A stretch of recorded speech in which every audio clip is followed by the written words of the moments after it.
December 26, 2025, the Hindu newspaper discussion. Okay. So first news என்ன அப்படின்னா Intel Grid linked to NPR with detail of 119 crore residents அப்படின்றது. அதாவது NAT Grid டூலை வந்து என்ன பண்ணியிருக்காங்க அப்படின்னா அப்கிரேட் பண்ணியிருக்காங்க. அந்த டூல் நேம் என்ன அப்படின்னா கந்திவா அப்படின்னு சொல்லிட்டு. ஸோ கந்திவா அப்படின்ற நேம் எதுக்காக எது ரிலேட்டட் அப்படின்னு சொல்லிட்டு பார்த்துக்கோங்க, ப்ரிலிம்ஸில் கேட்கலாம். ப்ளஸ் இந்த NATGrid டூலில் இந்த NATGrid பிளாட்ஃபார்மில் என்னென்னலாம் இருக்கும் அப்படின்றது ஓகேவா. ஸோ இந்த NATGrid பிளாட்ஃபார்மில் ஒன்றும் இல்லை, ஹியூமன்ஸோட அதாவது நம்மளோட டேட்டா செட்ஸ் எல்லாமே அதில் இருக்கும் ஓகேவா. அதை என்ன பண்ணியிருக்காங்க அப்படின்னா அதாவது நிறைய செக்யூரிட்டி ஏஜென்சிஸும் இன்டர் கவர்மெண்டல் வந்து யூஸ் பண்ணிக்கலாம் அப்படின்றது தான் இதில் பேசியிருக்காங்க ஓகேவா. ஸோ இதில் நம்ம ப்ரிலிம்ஸ் ஃபோக்கஸ்டாக என்ன பார்த்துக்கணும் அப்படின்னா NATGrid பிளாட்ஃபார்ம். இதே NATGrid நம்ம இன்டர்னல் செக்யூரிட்டி எழுதும்போது ஆன்சர் எழுதும்போது அங்கே எக்ஸாம்பிளுக்கு யூஸ் பண்ணலாம் ஓகேவா. ஸோ ப்ரிலிம்ஸில் NATGridனா என்ன, ப்ளஸ் அதில் கண்டிவா அப்படின்னு சொல்லிட்டு ஒரு டூல் இருக்குது, அந்த டூல் எதுக்காக ஆட் பண்ணோம் அப்படின்னு சொல்லிட்டு. ஸோ இங்கேயே கொடுத்துருக்கோம், கண்டிவா அப்படின்றது ஃபேஷியல் ரெகக்னிஷன் அண்ட் என்ட்ரி ரெசல்யூஷன்ஸ்க்காக யூஸ் பண்ணுறது அப்படின்னு சொல்லிட்டு. ஸோ இதை மட்டும் பார்த்துக்கோங்க இந்த ஆர்டிகல், அவ்வளோதான் okay.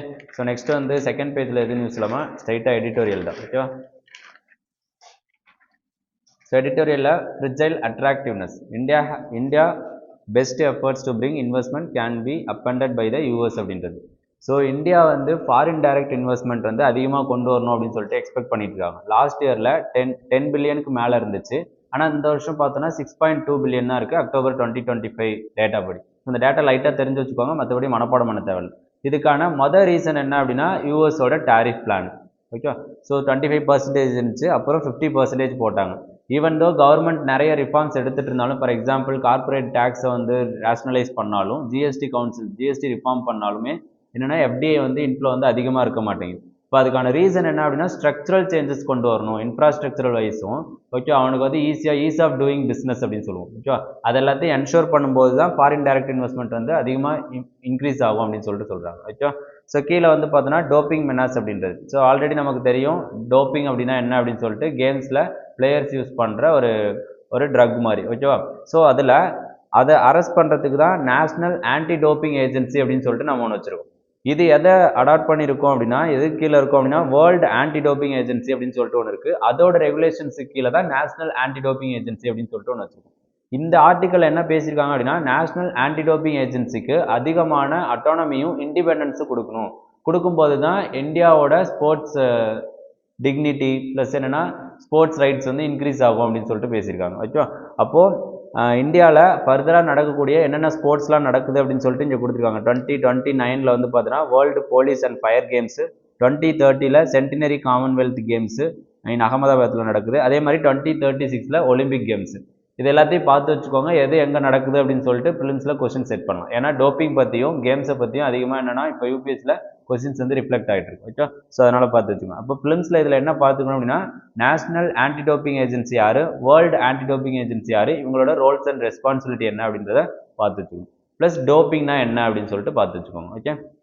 Next year of dissipating promises Indian foreign policy அப்படின்றது. அதாவது இந்தியன் ஃபாரின் பாலிசி வந்து என்ன ஆகிட்டு இருக்கு அப்படின்னா டெசிபேட் ஆகிட்டு இருக்கு. ஏன் அப்படின்றத இது எல்லாத்துலேயுமே கொடுத்துருக்காங்க ஓகே.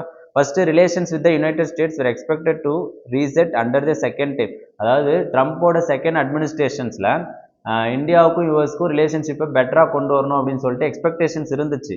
ஆனால் என்ன ஆச்சு அப்படின்னா செகண்ட் அட்மினிஸ்ட்ரேஷனில் இருக்கிறதுலே ரொம்ப கொலாப்ஸ் ஆனது ஓகே. ஏன்னா 50% டேரிஃபு, H1B விசாவு, இம்மைக்ரேஷன் பாலிசிஸ், இது மூலமாக என்னாச்சுன்னா அவங்களோட ரிலேஷன்ஷிப்பும் இதுவும் இதானுச்சு அப்படின்றது. அதுக்கப்புறம் என்னென்னா சைனாவுக்கும் யூஎஸ்க்கும் நடந்த G2 மீட்டிங் அப்படின்னு சொல்லிட்டு ரீசெண்டாக நடந்திருக்கும். அது மூலமாக இந்தியாவோட ரிலேஷன்ஷிப் என்ன ஆகலை அப்படின்னா என்கேஜ் ஆகலை. நெக்ஸ்ட்டு சைனாவில் நமக்கு என்ன பிரச்சனை அப்படின்னா லைன் ஆஃப் ஆக்சுவல் கண்ட்ரோல் பற்றி நம்ம என்ன பண்ணல அப்படின்னா டிஃபைனிங் ஃபீச்சர் கொண்டு வரல. ஃப்ளைட் ஓப்பன் பண்ணியிருக்கோம் ஓகே, ஃப்ளைட் ஓப்பன் பண்ணியிருக்கோம், பீப்புள் டு பீப்புள் கான்டாக்டை என்ஷூர் பண்ணியிருக்கோமே தவிர என்ன பண்ணல அப்படின்னா ஸ்ட்ராட்டஜிக்காக லைன் ஆஃப் ஆக்சுவல் கண்ட்ரோலில் அவங்க வந்து இன்னும் தெளிவான டிசிஷன் இல்லை அப்படின்றது தான் மேட்ரு ஓகே.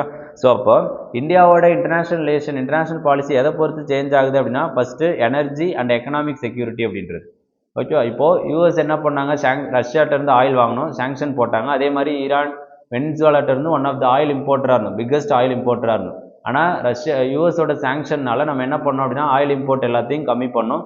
ஸோ இது மூலமாக இந்தியாவோட ஃபாரின் பாலிசி என்ன ஆயிருக்கு அப்படின்னா டீக்ரேட் ஆயிருக்கு, லைக் யூஎஸ் அலைண்டாக இருக்கிற மாதிரி இருக்குது அப்படின்னு சொல்கிறாங்க ஓகே.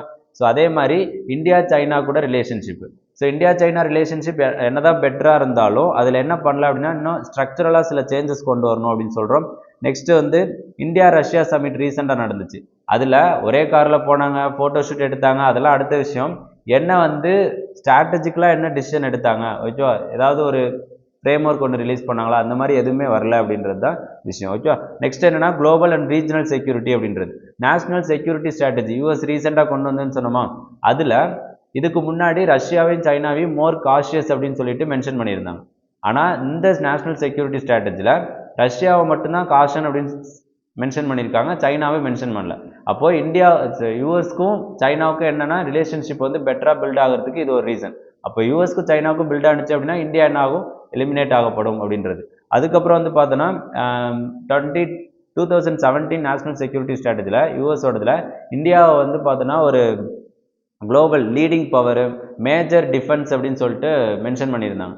ஆனால் இப்போ என்னென்னா அந்த இந்தியாவை பற்றி அந்த செக்யூரிட்டி ஸ்ட்ராட்டஜியில் எதுவுமே மென்ஷன் பண்ணல.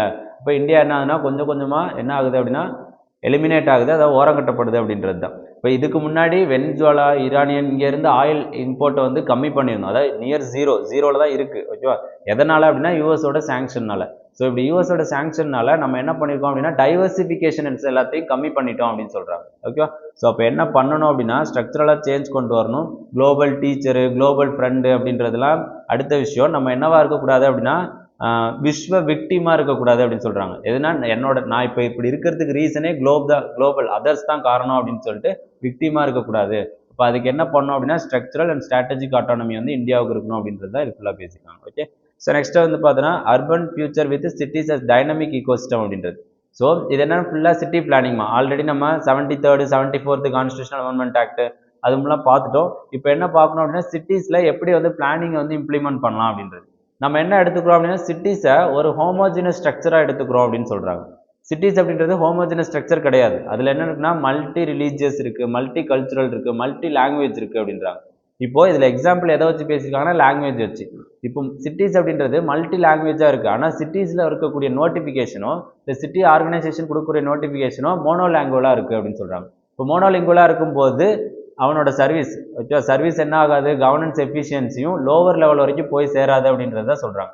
அப்போ சிட்டி கவர்னன்ஸ் எப்படி பெட்டராக இன்க்ரீஸ் பண்ணலாம் அப்படின்னா மல்டிலிங்குவல், எல்லாரையும் அட்ரஸ் பண்ணணும், மைனாரிட்டி குரூப்பையும் என்ன பண்ணணும் அப்படின்னா ஹோல்ட் பண்ணி கொண்டு போகணும் அப்படின்னு சொல்கிறாங்க, ஓகேவா? நெக்ஸ்ட் வந்து பார்த்தீங்கன்னா migrant worker from Bengal killed in Odisha அப்படின்றது. ஸோ இன்டர்னல் மைக்ரேஷனில் என்னென்ன இஷ்யூஸ் இருக்குது அப்படின்றத பார்த்து வச்சுக்கோங்க. நீங்கள் எக்ஸாம்பிள் யூஸ் பண்ணுறதுக்கோ இல்லை இந்தியாவோட ஃப்ராக்மெண்டேஷன் எப்படி இருக்குது அப்படின்னு சொல்கிறதுக்கோ இது இருக்கும். அசிமிலேஷன் அந்த மாதிரிலாம் வேர்ட்ஸ் யூஸ் பண்ணலாம். அதில் மைக்ரண்ட் ஒர்க்கர்ஸ்க்கு என்னென்ன இஷ்யூஸ் இருக்குது அப்படின்றதுக்கு இது ஒரு எக்ஸாம்பிளாக இருக்கும், ஓகே? அவ்வளோதான், வேறு எதுக்காகவும் இந்த நியூஸ் தேவையில்லை, okay? So next Indian army relaxes social media policy allows passive participation அப்படின்றது.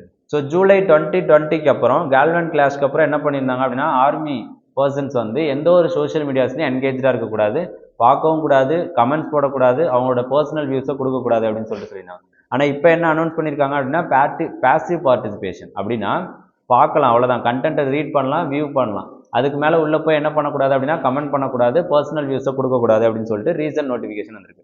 அப்போது ஃபண்டமெண்டல் ரைட்ஸில் பார்லிமெண்ட்டுக்கு பவர் இருக்குது. என்ன பவர் அப்படின்னா சோல்ஜர்ஸ்க்கு என்னென்ன ரைட்டை கொடுக்கலாம், என்னென்ன ரைட்டை கொடுக்கக்கூடாது அப்படின்னு சொல்லிட்டு, ஓகேவா? அது எதில் வரும் அப்படின்னா ஆர்டிகல் 33 சம்திங்கில் வரும், ஓகேவா? ஸோ பார்லிமெண்ட்டுக்கு சோல்ஜர்ஸ்க்கு என்னென்ன பவர் கொடுக்கணும் அப்படின்னு சொல்லிட்டு, பேராமிலிட்டரி ஃபோர்ஸஸ்க்கு என்னென்ன பவர் கொடுக்கணும் அப்படின்னு சொல்லிட்டு அதை லைட்டாக பார்த்து வச்சுக்கோங்க, ஓகே?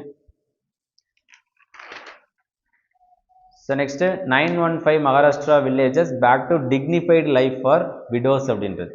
அதாவது விடோஸ் ஜென்ரலாகவே விமென்ஸ்க்கு இருக்கக்கூடிய இஷ்யூஸ் அப்படின்னு பார்க்கும்போது நமக்கு தெரியும், அதில் விடோஸுக்கு இருக்கக்கூடிய இஷ்யூஸ் ரொம்ப அதிகமாக இருக்கும், ஓகேவா? ஸோ அங்கே ஃபாலோ பண்ணிட்டு இருக்கக்கூடிய சோஷியல் எவில்ஸ் எல்லாத்தையும் இனிமேல் நாங்கள் ஃபாலோ பண்ண மாட்டோம் அப்படின்னு சொல்லிட்டு டிஸ்ட்ரிக்ட் அட்மினிஸ்ட்ரேஷன் என்ன பண்ணியிருக்குன்னா ரெசல்யூஷன் பாஸ் பண்ணியிருக்கு.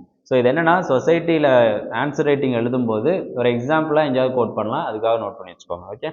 So next India will soon become self reliant in semiconductors அப்படின்றது.